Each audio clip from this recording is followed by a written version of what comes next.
Tole atoolata maqaa beetasabii hunda natti himtaa nan tsaafaa. Ilmaan meeqa qabda?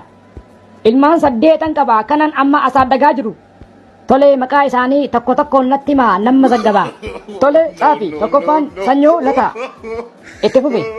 Maksanyoo Lataa. Ishi. Iroob Lataa. Katayaanu. Hamuus Lataa. Indee shanaffaa.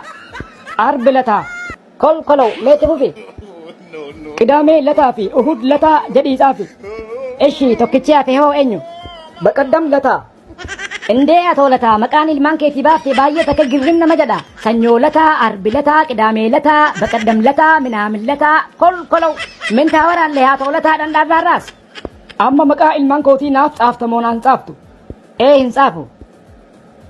Atoolata awon badingaa isaalmataa hin. Doktoraan tahaa siin je'us akka carraa tahee doktora ta'uu hin dandeenye kunoo kaartoonaan tahee hin jaanga. Kolkolow miskiin waan isiin jedhu barsiistuu Makiyaa Abdullaahi waan si barsiisteerraa yaadannoo maal yaadatta hoo? Ni yaadadha afaan Oromoo nu barsiisu turte waan isiin nu barsiisteerraa waan ni yaadadhu walaloo akkana jettu. Qaraa biilamni koo gammiidhachuu kaniin diina kootiin halaalchuu maalayyaa isaanii wal fakkaachuu maalayyaa maqaan koo